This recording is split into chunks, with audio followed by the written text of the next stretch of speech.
sommes dans le Luberon, un territoire de 77 communes à cheval entre le Vaucluse et les Alpes de Haute-Provence. Donc territoire typiquement méditerranéen qui est réputé pour sa rareté de l'eau, on va dire. Disons qu'elle est inégalement répartie. Elle est en certains secteurs, mais pas forcément ceux sur lesquels il y a des activités humaines et des besoins exprimés. Et surtout, elle n'est pas toujours présente aux périodes où on en a le plus besoin. Donc par rapport à tout cela, l'homme s'est adapté au fil des siècles sur ce territoire en développant un savoir-faire et des aménagements qui sont partis des éguiers qui permettaient de récupérer les eaux de ruissellement de pluie, jusqu'à des aménagements beaucoup plus structurés, vraiment hydrauliques et d'importance, comme les premiers canaux d'irrigation dès le XIIe siècle sur ce territoire, permettant d'amener de l'eau de la Durance sur ce territoire plutôt déficitaire en eau. Et à travers toute cette histoire de l'irrigation, il y a une vraie richesse et nous, on a voulu s'arrêter sur une date qui est marquante dans cette histoire, celle plus récente de 1987, plus exactement le 6 octobre 1987, qui marque la date de fin du percement du tunnel traversant de part en part le Petit Luberon. Donc c'est un tunnel d'environ 3 km, permettant ensuite de passer une conduite d'eau sous pression, amenant l'eau de la Durance sur la partie moyenne du bassin du Calavon. On fête aujourd'hui ses 30 ans. Donc à travers cette date anniversaire des 30 ans, ce que l'on souhaitait, c'était partager toute cette histoire, cette aventure humaine de la conquête de l'eau, donc qui s'est faite par les premiers demandeurs qui étaient les agriculteurs, appuyés fort heureusement par des élus visionnaires également, et puis des personnes de l'administration. Donc des anciens agriculteurs ont eu l'intelligence de recueillir ces témoignages et puis de recueillir des archives.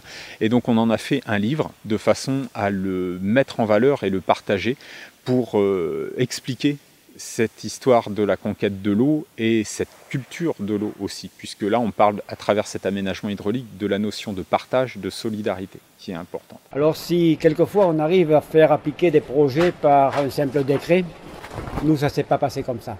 Pour cela il a fallu convaincre des paysans d'abord, parce que tous ne ressentaient pas la nécessité, tous ne la voulaient pas. Il a ensuite fallu convaincre l'administration. Il a fallu convaincre les pouvoirs publics, il a fallu convaincre les élus locaux, le conseil départemental de l'époque, les députés de nos régions. Voilà, ça ne s'est pas fait aussi facilement. Il n'empêche qu'aujourd'hui, après ces années de combat qui ont été l'affaire de paysans au départ, puis d'une population tout entière, la population du territoire de la vallée du Calavon. Des animations jusque dans les écoles, on a conduit pour essayer justement de faire bien comprendre notre problématique à l'ensemble du monde rural et urbain. Et c'est justement parce que cette aventure est devenue non pas une aventure de quelques paysans un peu plus visionnaires que les autres, mais bien une aventure collective sur un territoire déterminé que nous avons gagné.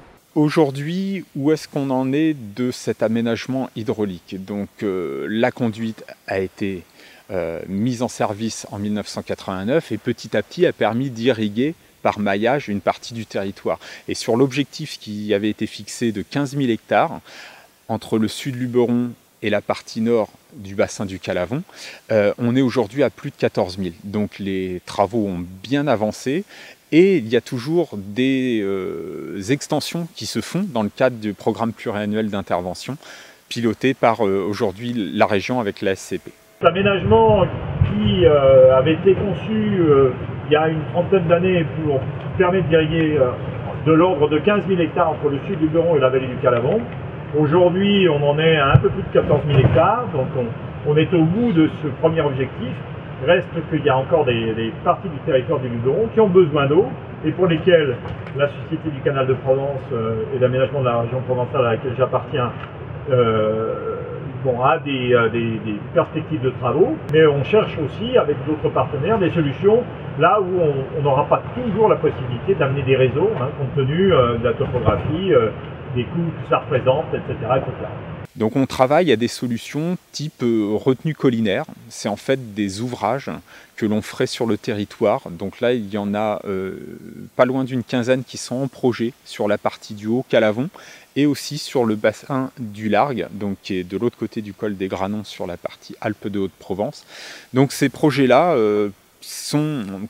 consistent en fait à faire des retenues, des sortes de mini-barrages qui retiennent l'eau de ruissellement de pluie et qui permettent de stocker cette pluie et donc cette eau lorsqu'elle est entre guillemets en excès, de façon à la stocker et à l'utiliser dans les périodes d'étiage, donc de basses eaux, où la rivière, elle, ne peut plus répondre aux besoins. En résumé, il faut que le combat continue et c'est bien collectivement qu'on a pu prouver qu'on pouvait faire des choses intelligentes, structurées, et qu'on pouvait surtout partager l'eau à travers une notion de solidarité et une vision commune des choses.